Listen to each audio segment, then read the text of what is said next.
habíamos anticipado, el camarista federal doctor Luis Rueda con nosotros para instruirnos. Nos hace falta a la prensa instruirnos, doctor, porque a su vez somos comunicadores del resto de la población. Es simplemente dar un punto de vista, una opinión. Instruir es demasiado. No, es una opinión valiosa porque es jurisprudencia popular. Bueno, se lo agradezco. Veamos qué me va a preguntar. Yo le responderé y ahí veremos. En la última conferencia en el exterior, ¿dónde fue? Yo pertenezco a la Federación Interamericana de Abogados, el Inter-American Bar Association, que están todos los países de América reunidos ahí. Y me toca desempeñar el rol actualmente por 2 años de vicepresidente de la sección de justicia. En ese carácter fui invitado para hablar sobre todo el tema de lavado de activos y los sistemas judiciales, que es una preocupación central de prácticamente todos los países de América, más con lo que está pasando últimamente, ¿no? Sí, doctor. Qué grave que es eso. Bueno, grave en el sentido de que para ustedes es una situación difícil, porque el lavado de activos significa poder, dinero, bandas organizadas, mafias organizadas, no solamente está en riesgo la labor profesional de ustedes como funcionarios públicos, sino la seguridad personal. Mire, más allá de eso, que es propio del que acepta un cargo como el nuestro, que se somete a las reglas de juego, por así decirlo. Pero este tema del lavado, fíjese que ahora 2 décadas era una cuestión teórica, porque la ciudadanía estaba particularmente enfocada en el consumo de drogas, en el tema de sus hijos y demás. La preocupación se fue desplazando, y particularmente en la tenencia para uso personal, desde el fallo Arriola de la Corte. Usted recordará que alguna vez hablamos al respecto. Pero ahora ya las preocupaciones de los estados, de la región y del mundo viene a ser la propia democracia, si el lavado de dinero como fuente de recursos que tienen los narcotraficantes para penetrar y sostener un sistema de tráfico, ilícito por cierto, puede llegar a afectar la propia democracia. Esto ya no es una cuestión dramática ni nada, es un hecho, es una realidad, ¿no es cierto? Entonces, obviamente que se profundiza la discusión desde que, por un lado, uno está en un país, usted decía jurisprudencia, que tenemos muy poquitos fallos de lavado. Sí. Uno de los primeros fue de un tribunal oral de acá de Córdoba. Pero esa falta de jurisprudencia significa en los hechos, para que entienda la audiencia, lo siguiente. No hay todavía en la Argentina una ley de extinción de dominio y se está discutiendo si se puede incautar o no los bienes de los narcotraficantes. Entonces, ¿qué problema surge en la práctica? Se detecta que hay lavado de dinero, se lo cita a una indagatoria, después hay un procesamiento, es apelado, después hay otros recursos más y así sucesivamente, y durante todo ese tiempo, que puede llevar entre 2 años u 11 años en la Argentina, esa masa dineraria sigue siendo usada por los capos narcos para seguir produciendo ganancias de origen ilícito. Y el lavado de dinero ya está acercándose al financiamiento partidario. Bueno, lo que pasa es que son tantos los intereses en juego. Imagínense usted de que es una vasta gama de delitos que entran ahí. Trata de personas, delitos económicos, fraudes fiscales, evasiones de todo tipo. Hay una vasta gama y por supuesto que está incluida, y esto lo reconocen todos los países de América, la corrupción. Doctor, bueno, hablando de corrupción, ¿cuál es la opinión suya en relación al decretazo del presidente Macri respecto de la nueva actitud que debe desarrollar las Fuerzas Armadas? Inclusive parece afectar la seguridad interior porque hasta el decreto está firmado por la propia Bullrich, que es ministra de Seguridad. Bien, en primer lugar, la validez jurídica del decreto tiene que ser estudiada por los constitucionalistas, y yo no lo soy, soy penalista. Pero en segundo lugar, como ciudadano, como juez, le diría que esto tiene que pasar por el Congreso. Es decir, son cosas sumamente delicadas en un país donde usted recordará, desde que vino la democracia para acá, ha habido sonadas militares. La última, un presidente constitucional mandó a las 3 Fuerzas Armadas a reprimir. Pero antes de eso, el presidente Alfonsín había fijado un criterio que se puede cuestionar a través de la historia, pero una política clara con respecto a las Fuerzas Armadas, que no se terminó de pulir, perfecto. Pero en estos casos, nada mejor que en un país que tiene un problema cultural con sus Fuerzas Armadas a propósito de estos acontecimientos, y ni qué hablar con lo que dejó la dictadura, en estos casos sería muy bueno un profundo debate parlamentario sobre el rol de las Fuerzas Armadas. Por ejemplo, decir, si las Fuerzas Armadas tienen que ser adiestradas para combatir el narcotráfico, entonces estamos en la situación de Brasil, estamos en la situación de Colombia. Personalmente creo que no. Personalmente yo diría, por ejemplo, como una opinión más, de que hay que reforzar la tarea de Gendarmería Nacional. Por ejemplo. Lo demás aún no lo dice el decreto explícitamente, pero creo yo que sería un verdadero desatino sin un debate parlamentario, sin una ley de la Nación que además respete anterior legislación en la materia antes de ponerlas en esta tarea, en este menester. No, y además una política antinarcótico. Hace falta, que la palabra lo dice, una política, no un decreto. Hace falta preparar a las Fuerzas Armadas, hay que darle los instrumentos, están desactualizadas, no tenemos aviones, y da la impresión de que corremos el ejército a la frontera para traer la gendarmería menos instruida para acallar los problemas sociales. Sí. Y esto es mucho más grave, porque además dice puntos estratégicos del interior. ¿Cuáles son esos puntos? Que eso lo puede fijar a mejor la propia ministra de Seguridad para decir una huelga es un hecho estratégico. Pero claro, usted imagínese que, usted lo está diciendo, las situaciones son muy disímiles. Si usted entra a un sector favelado de San Pablo de Río de Janeiro, donde los narcos tienen tomadas hasta las propias cárceles donde se supone que están detenidos, usted entra a esos sectores y les responden con granadas y fusiles, tiene que entrar con el ejército con granadas y fusiles. Si usted tiene una ley de derribo y necesita que la Fuerza Aérea intervenga, tenemos la Fuerza Aérea para esto.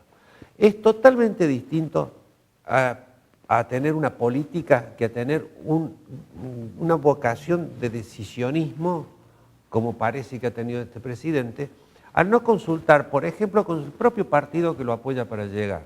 Por ejemplo, si el radicalismo hubiese opinado sobre esto, hubiese registrado lo que hizo en su momento el presidente Alfonsín. Claro.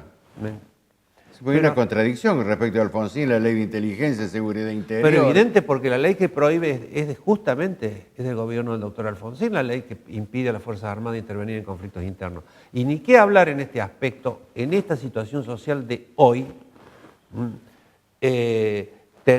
pensar de que las Fuerzas Armadas, con ese problema cultural que tiene nuestra sociedad con ellas, salgan a resolver un conflicto social, yo creo que sería con un resultado desastroso. Bueno, el propio presidente de la Convención Nacional de Radicalismo dijo en este programa de que es un decreto ambiguo. No dice nada y dice todo, pero fundamentalmente es para confundir y es una especie de globo de ensayo para distraer la atención. Lo dijo el doctor Sapia aquí en esta misma mesa donde usted está sentado. Coincido plenamente con lo que ha dicho el doctor Sapia. Yo vi su programa, me parece muy atinado porque eso es lo que realmente sucede. Por eso le digo que tal vez, visto por constitucionalistas, desde el vamos, sea un decreto que posiblemente adolezca de algún vicio jurídico que sea insalvable. Y esto no me hace pensar a mí, no sé si acertado o equivocadamente, que hay un avance del Ejecutivo sobre el Parlamento o un desconocimiento. Yo diría que ha habido una prescindencia del Parlamento en esto, ¿no es cierto? Eso afecta el Estado de Derecho. Afecta todo lo que implica romper directa o indirectamente con el equilibrio de la división de poderes, ya de por sí bastante endeble en la Argentina de hoy, ataca al Estado de Derecho. ¿Y el Consejo de la Magistratura? Consejo de la Magistratura. Muy cuestionado, doctor. Mire, hay dos cosas pendientes sobre el Consejo de la Magistratura, que registra, por cierto, un alto nivel de politización, como todos sabemos. Una es un fallo que la Corte Suprema puede dictar alguna vez o nunca, a propósito de la reducción de miembros y la nueva composición a partir de 2006. Y la otra está en esta ley que propulsa el gobierno actual dentro del programa de Justicia 2020, así se ha denominado, para ampliar el número de miembros. cualquiera de las dos circunstancias pueden hacer variar algo que intrínsecamente debiera estar dotado de algo que es muy importante y que esté en otras partes del mundo, de donde supuestamente fue tomado, como Italia, como el caso de Francia. Que sea absolutamente prescindente del poder político, que, como le digo, se ha encaramado en ese contexto y de hecho nos lleva a la politización de los jueces y de la justicia, ¿no? Doctor, ¿le puedo hacer una pregunta? Mire, con este tema de los cuadernos que distrae mucho más la atención en la Argentina, dispersa aún más la atención. ¿Es cierto que hace falta los originales para poder iniciar una causa? ¿O solamente la confesión de una persona basta, como dice Stornelli? Mire, la única posibilidad, por lo que uno ve en los medios, Sí. De que tenga validez legal este tipo de prueba es que sea corroborada por prueba independiente que lleve de una forma armónica y coherente, conforme a las reglas de lo que llamamos la sana crítica, lógica, psicología, experiencia común, a una conclusión razonable sobre la posible validez de lo que está escrito ahí. De allí que habrá que ver con qué cuidado fiscal y juez están manejando esa prueba independiente en el caso de que la posean, ¿no? Es decir, ¿los arrepentidos pueden suplantar los originales? No, los dichos de arrepentidos o protagonistas de estas situaciones, si son coincidentes en forma concordante y verosímil con lo que surge de esta suerte de relatos de este ex miembro del ejército, podrían llevar a una conclusión, pero provisoria. Yo no me parece, opinión personal, sí, que con esto que está no podría ser alguien ser condenado en la Argentina. Eso es lo que me parece a priori, ¿no? Pero sin la aparición de estos originales, ¿ya basta con la confesión, por ejemplo, el caso de Centeno, para comenzar con las detenciones preventivas? Es que hay parte de la prueba que supuestamente debiera tener el juez que nosotros no conocemos. Ah. Ese es el problema, ¿no? Es difícil opinar, por eso le digo, con lo que está en los medios, una persona no podría ser condenada a mi criterio. Ahora, desconocemos qué otro plexo probatorio posee el juez con el fiscal que no han dado a conocer todavía, ¿no? ¿Pero no lo invalida el hecho de que hayan elegido el juez sin llegar al sorteo? Eso lo he escuchado en un programa de televisión ayer, el hecho, en el caso de haber sucedido así, seguramente usted va a ver planteos muy severos por parte de las defensas, muy severos. Sí, porque dicen, Centeno habla como Monzón, pero escribe como Borges, y ahí hay una descalificación marcada. Bueno, eso usted va a ver seguramente, los defensores van a hacer notar esto de una forma muy, muy puntual y muy, muy aguda, ¿no? Y lo peor es, todo el mundo sabe la convivencia ideológica entre Stornelli y el presidente. Ambos trabajaron en Boca, ambos protagonizaron cuando alquilaban el estadio para la Barra Brava.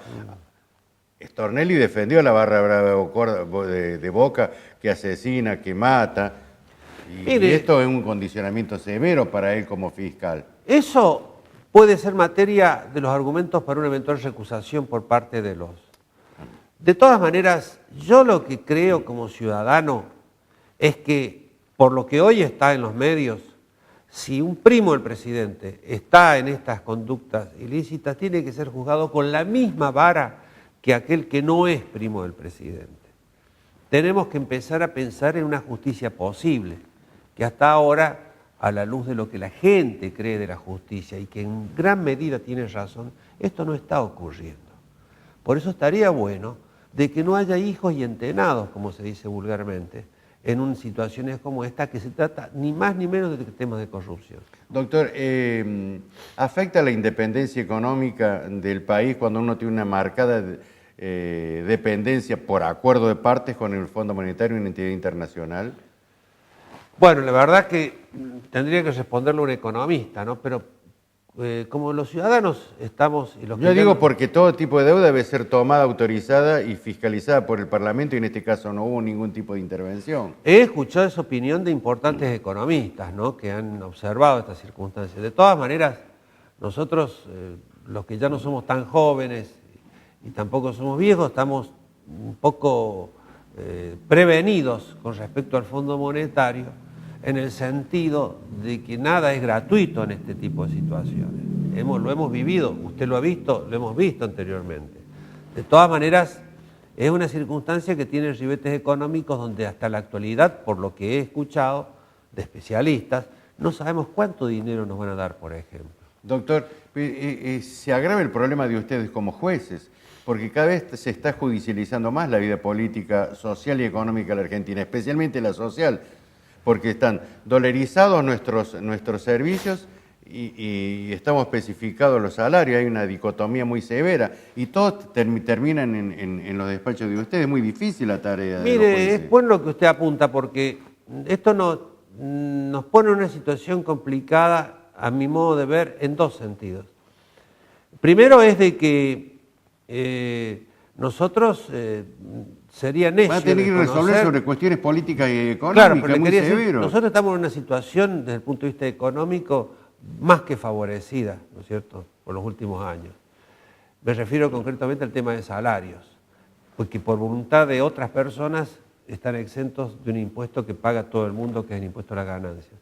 Y por otro lado, esto de alguna manera profundiza una división que algunos llaman grieta, en el sentido de que estamos viendo cada día, hay que salir. Yo vengo de recorrer 5 provincias del norte. He estado por la calle, he hablado con jueces y hablo con ciudadanos. He llegado hace pocas horas y fíjese usted de que cada vez esa diversidad es más profunda, ¿no? Más profunda. Entonces, esto tiene que llamar seriamente la atención.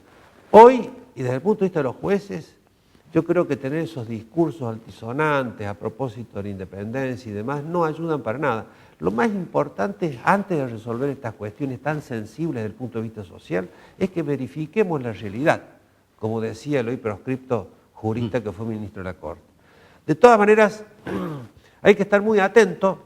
Creo que vamos a vivir unos meses o años muy, muy complicados en la Argentina y que sin ese ojo puesto en una realidad social cambiante, preocupada y angustiada con razón, los jueces no deberían estar en sus despachos y en todo caso deberían dejar espacio a otra generación, a otra gente.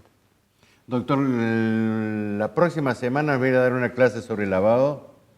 Qué importante. Es muy, muy importante. Es muy importante y trascendente. Y hay que explicarlo en términos más sencillos porque es un tema muy complicado. Bueno, lo invito para la próxima semana para que nos dé una clase y lo podamos entender nosotros y podamos participar activamente, porque yo veo que alguna gente acusada de lavado de dinero son las que son funcionarios y quiero ver si esa penetración favorece o desnaturaliza lo que es el sentido del propio lavado de dinero. Pero con todo gusto. Hoy hay lavado de dinero en todos lados.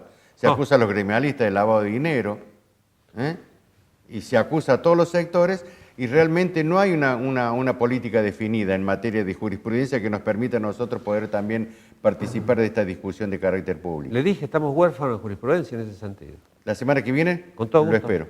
Gracias, doctorazo.